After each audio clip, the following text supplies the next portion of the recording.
മധ്യപ്രദേശ് രാജ്യസഭാ തെരഞ്ഞെടുപ്പിൽ 3 ബി.ജെ.പി. സ്ഥാനാർത്ഥികളെ വിജയികളായി പ്രഖ്യാപിച്ചു. കോൺഗ്രസ് സ്ഥാനാർത്ഥി മീനാക്ഷി നടരാജന്റെ പത്രിക തള്ളിയതോടെയാണ് മൂന്നാം സ്ഥാനാർത്ഥിയുടെ ജയം. PR അരവിന്ദ് ചേരുന്നുണ്ട് വിവരങ്ങളുമായി ഡൽഹിയിൽ നിന്ന്. അരവിന്ദ്, ഈ പത്രിക തള്ളിയതുമായി ബന്ധപ്പെട്ട് വലിയ പ്രതിഷേധം കോൺഗ്രസ് ഉയർത്തിയതാണ്. തെരഞ്ഞെടുപ്പ് കമ്മീഷനെ കാണാൻ പോലും അവസരം നൽകാതെ അവഗണിച്ചു എന്ന തരത്തിൽ അതിലും പ്രതിഷേധങ്ങൾ ഉയർത്തി. ഇനി മറ്റു വഴികളില്ല, നിയമ നടപടികളിലേക്ക് നീങ്ങും എന്നതാണല്ലോ കോൺഗ്രസ് നേരത്തെ തന്നെ പറഞ്ഞിരിക്കുന്നത്.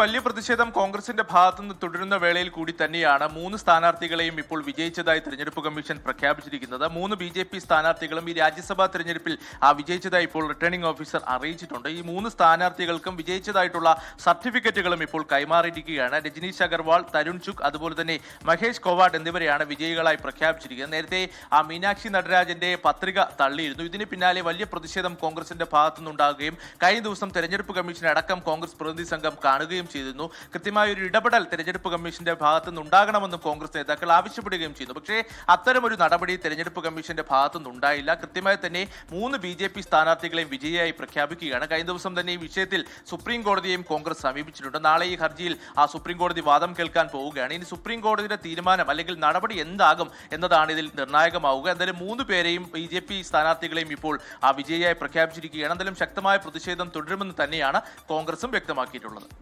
ഏതായാലും കോൺഗ്രസിന് വലിയ തിരിച്ചടിയാണ്. തെരഞ്ഞെടുപ്പ് കമ്മീഷൻ മുന്നിൽ പരാതിയുമായി എത്തി, അപ്പോഴും അതിൽ പരിഹാരമുണ്ടാകുന്നില്ല. മീനാക്ഷി നടരാജന്റെ പത്രിക തള്ളി മൂന്നാമത്തെ ബി.ജെ.പി. സ്ഥാനാർത്ഥിയെയും വിജയിയായി പ്രഖ്യാപിച്ചിരിക്കുന്നു. അങ്ങനെ 3 പേരെയാണ് മധ്യപ്രദേശിൽ നിന്ന് രാജ്യസഭയിലേക്ക് ബി.ജെ.പി. എത്തിച്ചിരിക്കുന്നത്. അതിനെതിരെ നിയമ നടപടികൾ തുടരുമെന്നതാണ് കോൺഗ്രസിന്റെ നിലപാട്. PR അരവിന്ദാണ് വിശദാംശങ്ങൾ നൽകിയത്.